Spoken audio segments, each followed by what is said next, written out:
Hello, it's Rachel Field here, and I'm here to talk about yoga and what yoga is to me and how I teach it. Yoga means different things to different people. So I want to share yoga from my perspective, my training, and how I teach. So, in terms of my training, I'm now around 900 hours of certified dedicated yoga training, which means I'm now a yoga master. And I really focus on the psycho spiritual roots of yoga.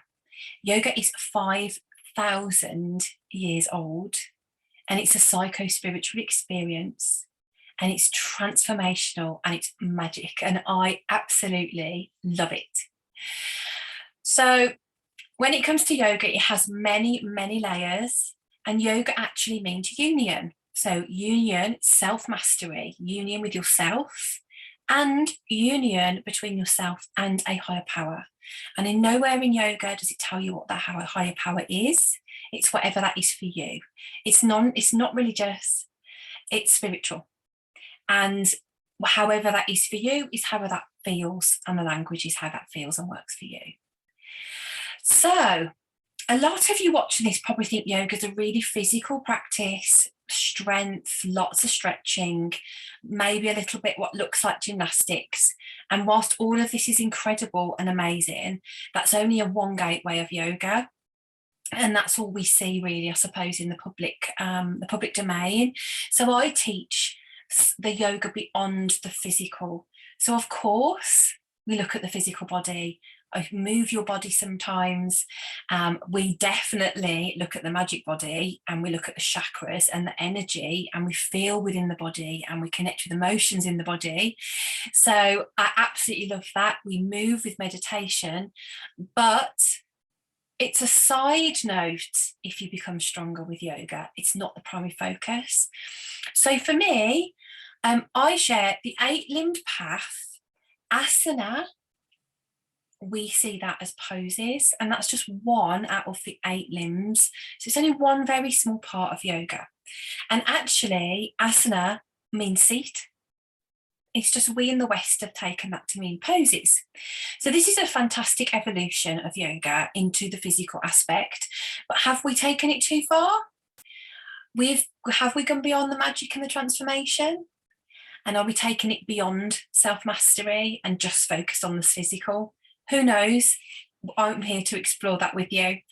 So, like I said, yoga is 5,000 years old, and the physical poses were only introduced into the West in the very early 1900s. So they're really modern.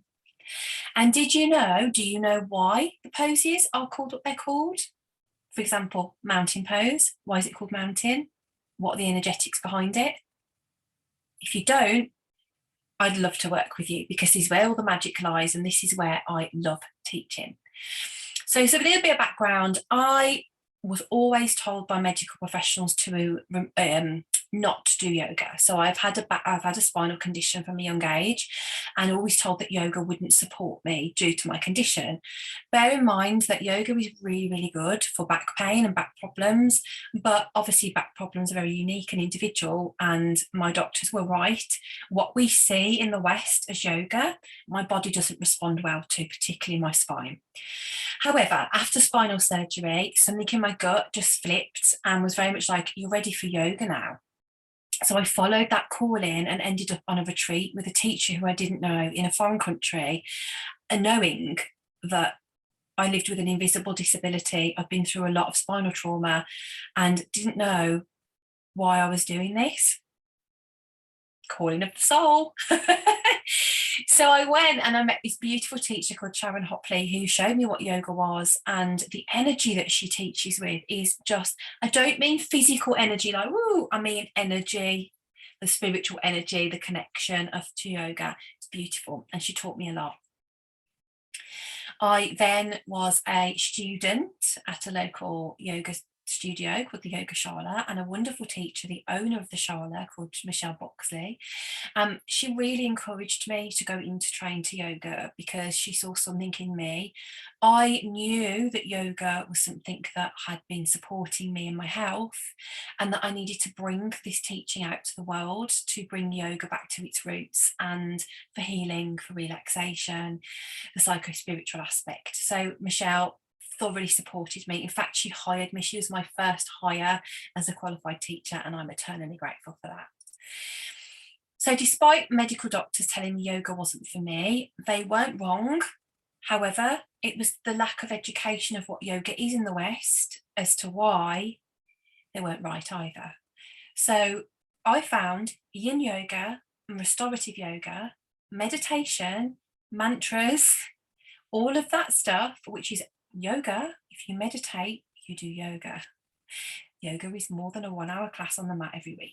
It's a lifestyle. So I found all of that became my medicine, managing 4 chronic illnesses.